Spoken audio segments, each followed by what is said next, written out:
Hello everyone and welcome to the next video of my arena open adventure, getting me a 7-1 win and having $2,000 of funds on the way from Wizards of the Coast. Some people have also asked me my opinion about the companion changes in the ban list. So first of all, I want to say something. This next opponent is slow. This next opponent is not just slow, they are super slow. By the entirety of the game, they just kept on roping and I don't know if it's because their connection is bad, but from a opponent point of view, from my point of view, I think they were just purposely trying to keep on roping until I give up or I make bad choices or that I accidentally disconnected along the way, so that they try to get some advantage by doing that. But I was doing the narration for this particular game earlier and I can already tell you this game ends with the opponent basically timing themselves out. So instead what I'm gonna do is I will let the footage play for a while and talk about what I think about the ban list. I will talk a bit about changes in companion and just some generic questions that I've been getting as of late. And then once I'm done with that, I will just skip to the ending of this footage and jump into the more interesting gameplay where we are up against an opponent that is not just salt roping the whole time. So anyways, the changes to companion, what do I think about it? Well, first of all, change was needed. We need to be completely honest about that. Companions were kind of making standard very stale right now. However, like most of you are probably aware of the changes, I will try to simplify what the changes are. Basically, if you have a companion in the sideboard, now you need to pay 3 mana in order to put the companion from your sideboard into your hand. This can only be done at sorcery speed and is considered a special action, which means that the opponent cannot counter it, interact with it, or anything. So basically you pay the mana, you can put it in your hand, nothing can be done about it. And at glance, this obviously nerfs the way that companions work, but when I look at the companion decks that have been causing the most trouble, which is namely the Lurrus builds and the Yorion builds, I think there is a lot of opportunity for these type of decks to still spend the 3 mana and put the companion into the hand, while all the other companions that have not really been ruining standard and even, in my opinion, promoted a more varied metagame by, for example, like I play Yumori in a Winota deck, which is quite unseen before I did this event. Now you kind of see them everywhere until the ban list goes live. And other things as well, like Yahira in a creature-based deck or Zerda in a cycling deck. You've seen all these kind of niche kind of companion uses before, but they were all overshadowed by these 2 strong companions, Lurrus and Yarion, and to some extent Obosh, I guess. So what these changes do is that they try to punish companions by making it harder to bring them into the hand and then on the field. But at the same time, I feel that the decks that abuse them always have the opportunity to pay the mana anyways, while the decks that did not use them, that maybe used other companions in a very niche fashion, those kind of decks don't really have the opportunity to waste their mana like that. In a Yumori deck, for example, like if you play a Yumori creatures deck, I don't really see a window of opportunity to really take a moment in the main phase to put Yumori in your hand, then the next turn play it, and then the turn after that only starting to have some benefits from his effects. Then you're already at turn 6, maybe 7. By that time you will already have lost very badly against most aggro decks, and even have lost badly against some control decks at that point. So I feel a lot of the companions got unnecessarily punished when they shouldn't be, and now the evil companions, if I can call them that, will still be playable. For example, if you play a priest of the Forgotten Gods, you sacrifice 2 creatures, you get 2 free mana. You could, for example, use that mana to bring Lurrus to your hand, and then the next turn, when they would usually play Lurrus anyways, then you can put down the Lurrus and bring stuff back from the graveyard and continue your pre-shenanigans. Yorion, same thing. They always have some turn where they are not really casting anything, either turn 3 or 4, so then they can bring it to the hand. But luckily for the Yorion deck, Fires of Invention and Agent of Treachery have both been banned now, so while I have given my opinion about the companion cards, let's move into the ban list and what I think about it. Agent of Treachery being gone, really good. I am super grateful for the card for winning me this event, but it wasn't as fun as it could have been. What I mean by that is that there were so many Yorion strategies that kind of go off on turn 4 or 5 and kind of guarantee a win for themselves in that sense, that running a without agent strategy almost felt necessary, if that makes any sense, because what this Winota deck I've been playing does is it basically does what a Yorion deck does, like obnoxiously stealing your opponent's lands or important permanents, except Winota does it on as early as turn 3, latest turn 4, when the Yorion deck has not really set up yet. Winota decks in general are very easy to interact with, like you can bounce a Winota, kill Winota, get rid of their creatures and all that kind of stuff, so in that regard, the deck has always had the big weakness in terms of removal and bouncing. But with so many Yorion decks around previously that don't really interact with stuff until turn 4, it became very easy to run away with wins with a deck like that. Of course, it needs a lot of strategizing and mulliganing with a Winota deck, like you have seen me do in most of this event, that sometimes I need to mulligan all the way down to 5 or even keep a 1-lander when in the best case scenario I wouldn't, and I need to take a lot of risk in order to make this type of strategy work. So yeah, I think this deck only functioned because we were in a metagame where there was not much interaction going on between people removing or bouncing creatures because of all the Yorion things out there. So, do I think Winota will still be a good card? Yes, I do. Like, getting free stuff from the deck is always good, but it will not be as good as it used to with an Agent of Treachery in the deck as well. And that's good. I think Winota never was a top tier deck, and even though it had some really great results as of late, especially the Neoform version, I think that's just a result from a meta that's completely focused on trying to steal stuff with Agent of Treachery or going with the full-on sacrifice plan, either as Rakdos or John Food. So I think going forward with the meta adjusting, that Winota decks will go back to being like a tier 2, maybe a tier 3 deck. And that's good enough for most casual play, that's good enough to be climbing the ladder, to have fun, and to have some interesting board states, like going wide really quickly and your opponent has to figure out how to deal with it. That can be very fun, and that can also encourage other people to kind of build the deck in a way that they have more interaction with the opponent stuff. So I think that'll be fun. That'll be fun for both sides to really brew around that and to have something that both people can enjoy, and not just one person like, haha, I stole your stuff, I stole your lands, and now you can't win anymore. The Agent of Treachery stuff was just horrible. I'm glad it's gone.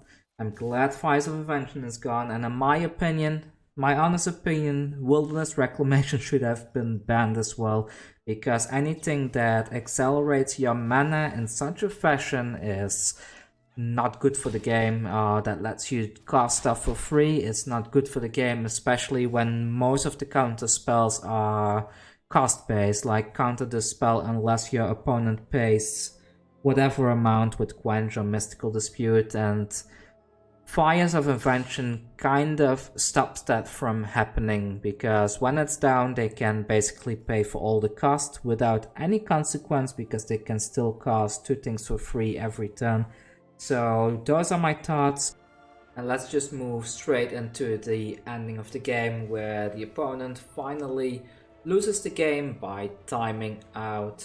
So be back in a second. And the opponent finally realizes that it's not gonna work, that they only have 1 minute to close out the game, and that's not gonna do anything for them. So they finally decided to scoop it right there, and I just gave a big sigh of relief in real life, because I was happy that this thing is done. But on the other hand, in hindsight it worked out fine, you know, because I was able to have a chat with everybody that's watching me. I was able to answer some questions that people have sent me, so it all worked out right in the end. So at this point I reached my 5 wins basically, and I was getting kind of nervous, because I never expected to reach this far in the first place. But this also caused a lot of stress on me somehow, because I realized if I was going to win the next game, that meant I was going to receive quite a big money prize. That kind of stress that I put myself through was kind of partly the reason why I did a bit of poor plays, on top of just being tired from playing through 6 of these best of 3 series, one after the other already. But let's just move on right into the next footage, and let's see how things went there, despite the little mistakes here and there. My next opponent now was Sol 7, and Sol 7, he plays a mono white deck, and honestly it was a bit scary to me, because I have seen what these mono white decks can do. They can defeat you as soon as turn 3 with all that glitters shenanigans. So this kind of led to a gameplay where I started playing a bit overly cautious, because, well, I didn't want to lose, and I didn't want to overextend with my attacks either, so yeah, it put me in a bad spot. I decided to keep this hand and start putting out threats right away. I thought I might be drawing into a raptor later on, so I was deciding here, like, should I put the Stone Cold Serpent out early? And in the end I decided, like, yes, I will put it out now, and I can use the Charming Prince next turn to scry 2 and make sure I can find something like a land or maybe another creature on top to really capitalize on the Charming Prince to go off here. The opponent saw me playing the Stone Cold Serpent, and they were taking a bit of time to, I guess, kind of think through what I might be playing. Or maybe they were even tapping out to try and look up what kind of a list I was playing, but I doubt they were able to really find out what was going on here, because, well, they only saw a few colors, and I believe at this point of time the Yumori Winota build was kind of something unheard of by most players. So here I decided, because he got my health down quite a bit, instead of scrying, and because I already had a land in hand, I decided to go for the heal instead, because their deck is capable of dealing a massive amount of damage in a short time. But now suddenly I realized that they actually kept a one-lander. I didn't see it before, like when they were playing I didn't notice, but now suddenly I was watching, I saw them pass the turn, and I realized, like, oh my god, they kept a one-lander. And I was completely confused, like, why would they do it? And that's why I'm pausing here a bit. Like, I was just looking in disbelief, like why would anyone take the risk and keeping a one lander in a whitelist and trying to go with it in a big event like this. But oh well, I wasn't going to complain about it. I thought, do they have to land now? And then they passed the turn again. And I felt like, okay, I got this, I can win this easy. I just put the Winota down with full confidence that I can just swing in like crazy and run away with the game like that. I managed to find a candidate on top. If this had been an Agent of Treachery, it would have been extremely sad for them actually taking their only land away from them. At the same time, I don't know, I can understand. Sometimes your hand looks so good and you think like, I just need one land and then I can put down... I bet his land was probably something like 3 or 4 All That Glitters, and he just thought himself like, I need a land and then I can start putting down all these All That Glitters and run away with the game, but he took a risk and that did not really work out for him in this case, but oh well, that's just the way it goes sometimes. I also take a lot of risks, as you have seen in the footage, that I keep 1 landers or even 5 landers sometimes just to try and run away with the strategy like that. But usually when I do, I make sure I have at least some scry effects or something to look at the top of my deck and kind of semi-secure the land drop the next few turns. I think at this point the opponent was a little bit sour with not drawing into land, so they were starting to stall a little bit, which is a bit sad, but something that you see a lot in competitive settings like this. And if I recall correctly, they ended up scooping it pretty soon after this. Or maybe they let me play out the turn, I don't know for sure anymore, it's already been a few days.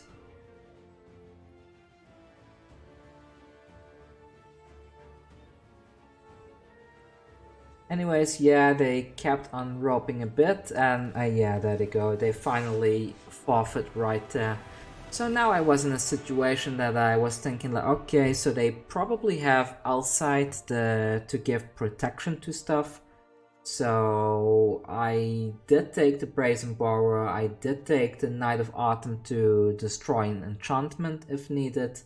But at the same time I was aware that it's highly likely that they will target their creatures, so I kind of wanted to make sure that I am able to cast on stuff that they can't really give protection, so that's why I was wondering, should I take the Bone Crusher Giant or not, because if they have protection then the Giant basically does nothing, while a Knight of Autumn, for example, does allow you to destroy an enchantment, and I believe they cannot give an enchantment itself protection, so there's that. In the end, I decided to side out the Sphinx of Foresight so I can maximize on my disruption plan against them. And I had to wait a bit for them to finish their sideboarding as well. All this time though, like, I was really stressed out because I felt like at any point of time this game is gonna turn against me and I will not be able to claim the money prize. But at the same time, I was actually already quite happy with the large gems prize, to be honest, because having a bunch of gems in Arena, especially when the new set launches soon, it's quite useful to say the least, especially for a player like myself that doesn't really like to spend money on this game, mainly because of my financial situation right now. But anyway, so this was my hand and I couldn't keep this. Like, if I had a green sauce I might have kept it, but I mulliganed twice and then I decided to keep that hand. I wanted to keep the Knight of Autumn and I was kind of thinking like, should I drop the Goose instead, but I decided that the Goose is probably still the better game plan here. And they started out with a ginger brute and putting one land down. I played the goose and I got a foot like that. And then something happened. Because what I noticed next is that they again kept a one lander. And at this point I was basically calling my wife to come see this, like look at this. Why is he keeping a one lander twice in a row? Why would he take that kind of risk? And I thought like, okay, so I have a very high chance to run away with the game yet again, because they took a big risk again and it again did not work out for them by the looks. I decided not to block here just in case they did have something to buff their creature, like either the footing enchantment or something, what's it called, solid footing or quick footing or something like that. So here I was thinking like I could either put the Winota down or the Yumori, but I decided to go with the Winota here, and the opponent is still at one land. They finally drew into the second land, which is good for them, but yeah. Anybody watching out there, unless you have some scry effect, don't keep one land hands. Don't do it, it's just not worth the risk. And then that thing came down, a Gravedigger's Cage, and I realized like, okay, well, there goes my Winota strategy, and I really need a Brazen Borrower now to bounce that thing before I can go off. So at one hand I felt like maybe I should just scoop here, but on the other hand I thought like, okay, I can create a food token next turn. And then the turn after that I can either play the Yumori and then followed by the Kenrid the turn after, or I can just play the Kenrid on the spot. So it seemed kind of okay to me to keep the game going and just going into a more aggro game plan, which is also one of the reasons why I went with the Yumori build with Raptors and the likes, because this deck does allow you to switch from the general combo plan with Winota to a aggro plan instead. The opponent did take quite a bit to decide what to do after this, and they decided to play a Dreaded Magistrate, which was a bit annoying because that meant I could not play the Yumori from the sideboard anymore. And I messed up there because I forgot to activate my goose, and I was looking at the screen and like, oh no, why did I pass? And I could have played the Kenrid right here, but I completely messed up right there and I could not play it out the way I wanted to. So here I was thinking like I could basically attack in with the Winota and have them sacrifice some stuff into it and then put down the second one, but I decided to just play it defensive and keep it up as a blocker instead. Them having the Glaring Aegis on the L side was kind of convenient in the sense that meant if they wanted to protect something they would go -2 by losing both the Aegis and the L side at once. And they decided to attack in with everything. I decided to just block wherever I can. I was kind of thinking like, should I not block with the goose? But considering that I was already at 8 life, it was just the better option at this point to block anyways. But I was still a bit sour for that misplay, that I basically missed the Kenrid play by not tapping the lands when I had the chance. I decided to eat the food there because I did already have 5 lands to play the Kenrid out, and I was not really planning to attack in with it anyway, so that way I could gain back a bit of life. And now I was thinking like, okay, so if I can survive one turn, I can start healing myself for quite a significant amount of damage each turn. And I did still have the second Winota in hand, so I decided to just attack in with it to start getting some damage through, especially since the opponent had quite a bit of lifelink available to them. After all these turns, they finally drew into their third land.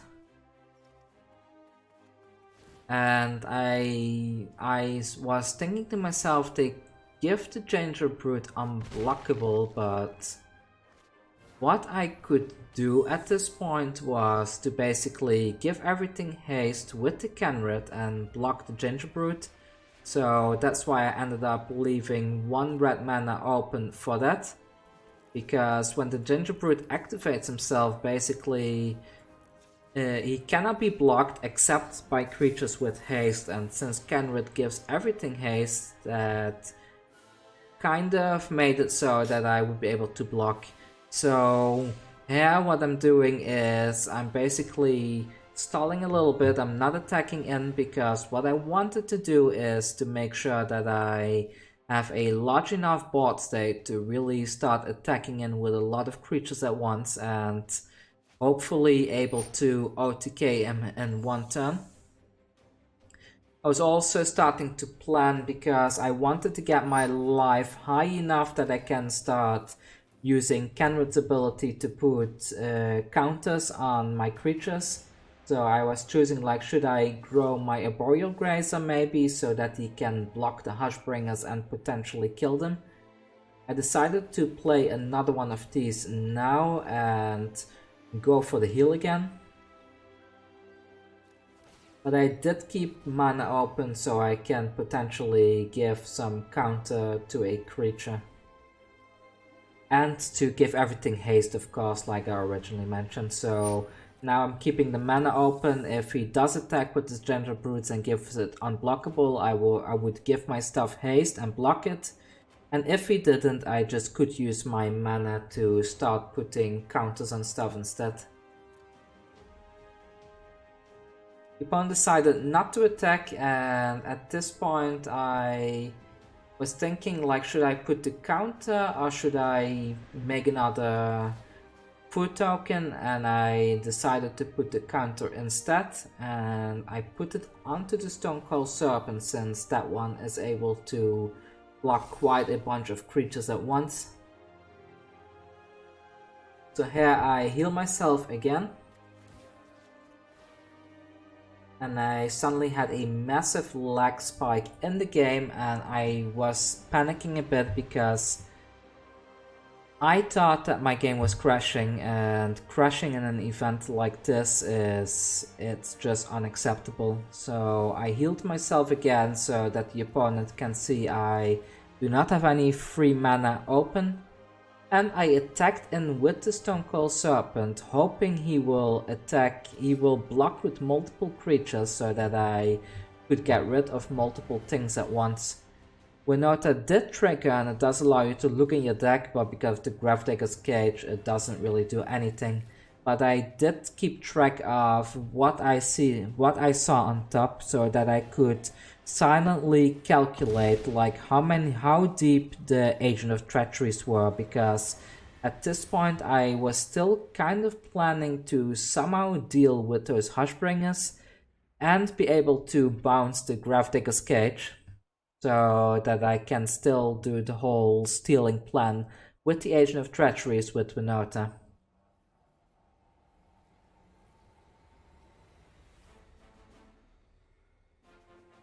The opponent was doing some calculations, I guess, to figure out if I can kill them in one turn if they attack with multiple things at once.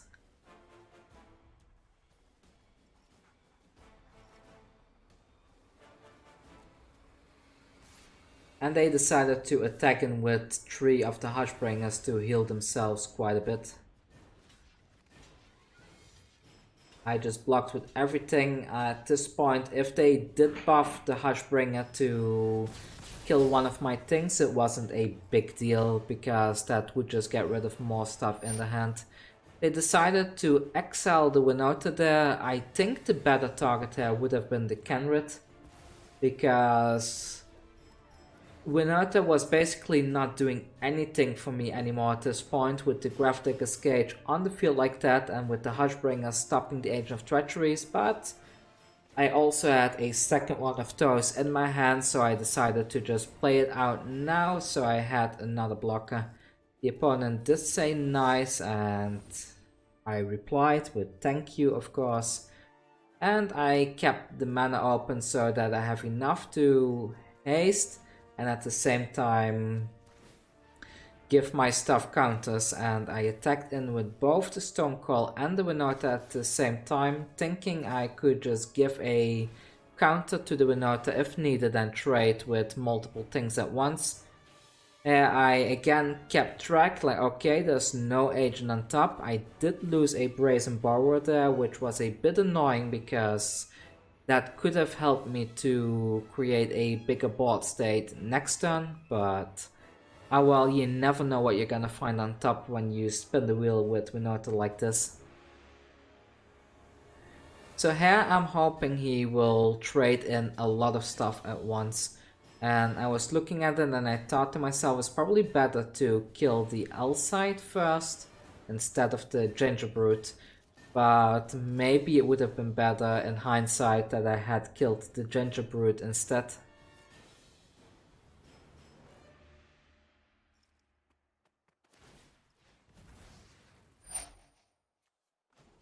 So here I gave the Winota an extra counter to make sure that his creatures cannot kill mine.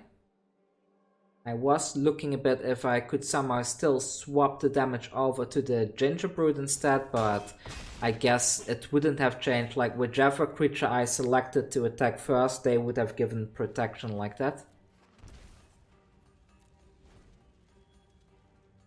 So yeah, now my game plan was pretty much to keep on attacking in and putting counters and everything, especially since now I was at 17 life already, so I felt comfortable enough to take a bit of risk.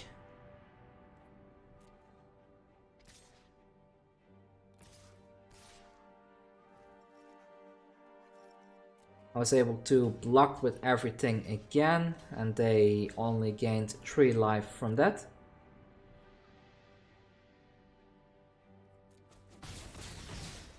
And they passed the turn to me.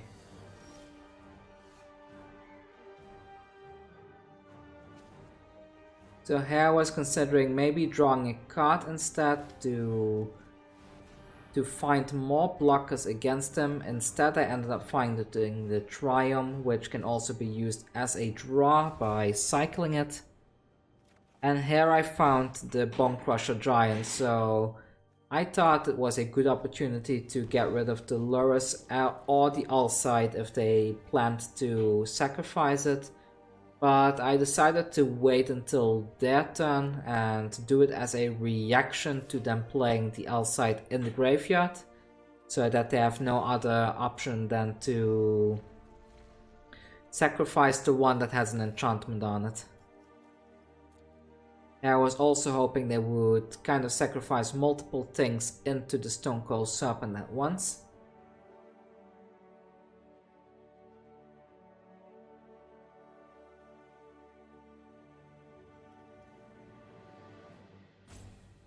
And then I realized to myself that because they have the Gravedigger's Cage, they too were not able to bring stuff back from the graveyard. And before this point I had not even thought of that, and then suddenly it occurred to me like, wait a second, they are also in trouble now because they cannot bring stuff from the graveyard either. Like, it's not just me not able to bring stuff from the deck, it's also them not able to bring stuff back from the graveyard, and that kind of changed a lot of my strategy at this point. I realized like, okay, if they cannot bring stuff back, then maybe I should have had a more aggressive approach to them, because all this time I was playing with the back of my mind, it completely slipped that they too cannot continuously keep bringing stuff back, and I should have forced them into a position where they kind of have to block and at the same time losing all of this stuff. So By them playing the Gravedigger's Cage, I kind of ruined my own plans. Here I was wondering if I should cast the Agent of Treachery because the Hushbringers do stop the effect of stealing, but I decided to play it anyways just to have another creature on the board.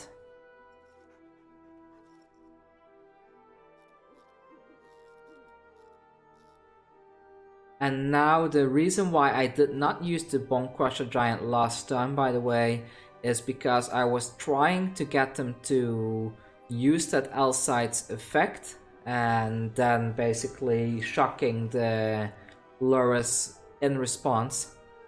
Because I thought at some point they may try to block with everything and give something protection from through the L side, and that would be the window of opportunity for me to get rid of that Lurrus.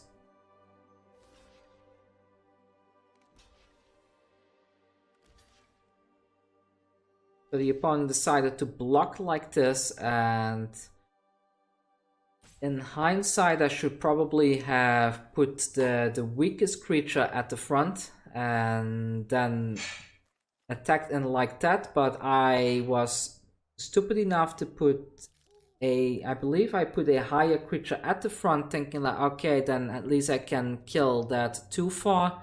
But I should have put the Gingerbrute at the front, because that way the trample damage would have gotten rid of more stuff.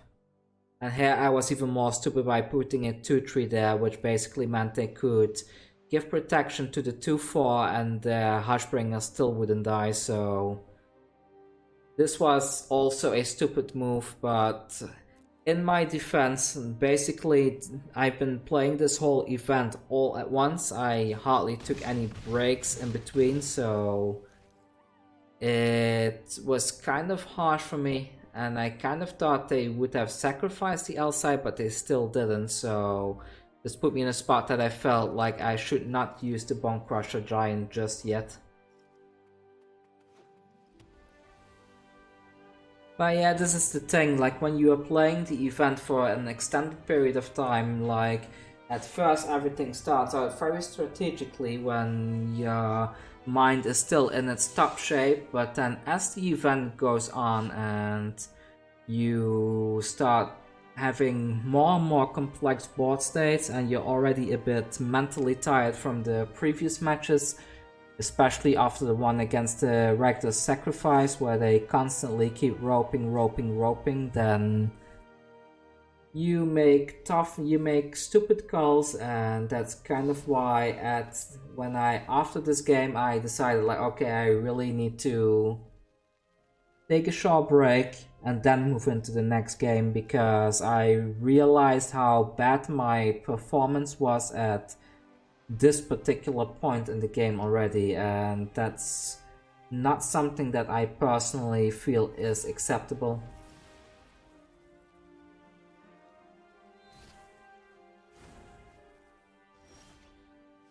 So my turn rolled around at this point, and I still didn't want to overextend, because I felt if I give them too much of an opportunity to attack in later, if they do manage to find all that glitters, then they will be able to win the game. So at this point I just attacked them with the Winota and the Agent of Treachery. And my plan here was to keep buffing the Winota as much as I can in order to try and get his damage down as much as possible, but I was hoping that he would block multiple things at once. But if I remember correctly, in the end the opponent decided to not block anything at this point of time, which was quite good for us, because by him not blocking I was able to get quite a chunk of his health out of him. And I was a bit considering like, should I give some counters to my stuff now, or should I wait, or should I heal myself up more? So in the end I decided to put some counters on there anyways. I believe I buffed the Winota until she was a 7/7 at this point, and I didn't go any further than that because I did want to leave some mana open in case I needed to heal myself or give myself haste to block those Gingerbrutes like I mentioned earlier. So at this point the opponent is down to 9 life, and I realized that it was basically just gonna be 2 more turns or so before I can go off completely. I decided to shock in that Lanta because if he didn't do anything this turn, that would mean that next turn I could, at the end of his turn, I could give counters to everything. At least twice.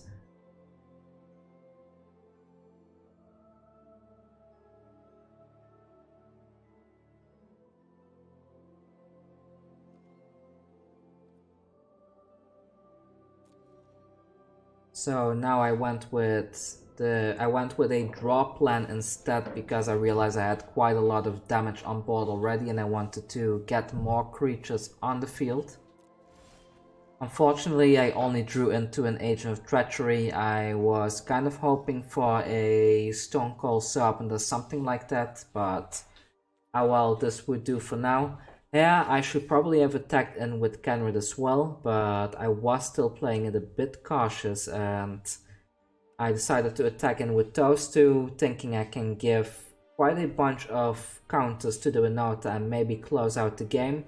But in the back of my mind, I did realize that he did still have those 2 Ginger Brutes right there, which meant that he would be able to heal himself quite a bit. Like, he would get 6 life of that and 3 life of the Lurus here, but I went ahead and put counters on the Renata anyways to get in as much damage as I could this turn, so next turn I could finish him off completely.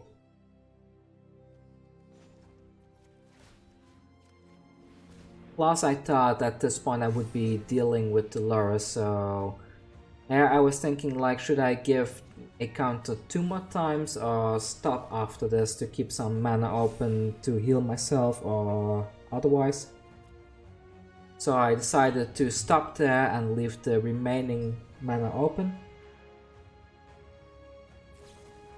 The opponent used God's Willing and gave it protection from red right there, so it was not enough to finish him off completely, but this was now kind of a losing game for him because it would be very hard for him to deal with everything at once since he didn't seem to be running any board wipes, which was convenient for me at that point. But I did realize that my mind was getting tired at this point in the game, probably also because of the anxiety of being in such an important game that had a big money prize at stake, so I started to realize that I was missing patterns that normally I wouldn't. And that's partially why after this particular game, when I won this one, I took a break for about 15 minutes or so to really cool down my mind, and I was already super happy that I was able to get to the $1,000 prize, and at that point I kind of felt like, okay, I have nothing left to lose here. If I win the next one, good. If I don't win it, it's also good, because getting a prize like that is not something to... It's not nothing, let's just put it like that.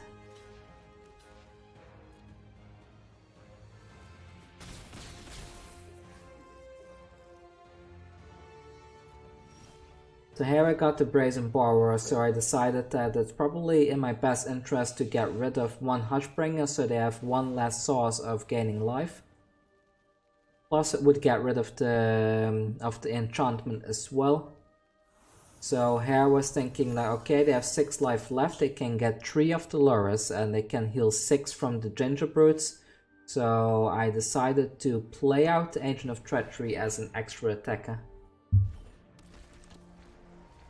Maybe in hindsight I should have played the Brazen Borrower instead of the Agent, but I don't think it mattered too much, so I just went in with everything, and I realized that attacking like this should provide enough damage to clear the game, even if he does eat the Ginger Brutes and blocks with both the Magistrate and the Lurus, but I decided to keep the Arboreal Grazer back just in case he still had something up his sleeve, or he had some instant or something that I wasn't aware of.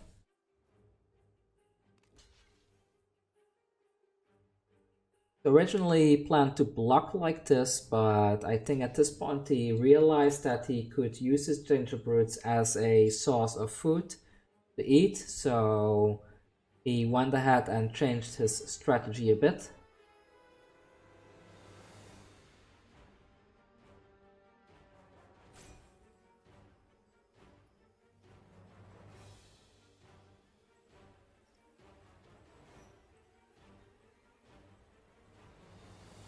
So he took away the blocking gingerbread and he decided to block the Agent of Treacheries like this, because this meant he could block all the damage from the agents. And this would mean that 15 damage was still coming through. So he started eating food and he ate his other gingerbread as well, but unfortunate for him, even by eating both of those and healing the 3 life from the Loris was not enough to stop all the damage, and he ended up at 0 life and losing the game right there. And this is how I got to my 6th victory in the event, and at this point I was super happy that I was able to even get this far in the first place.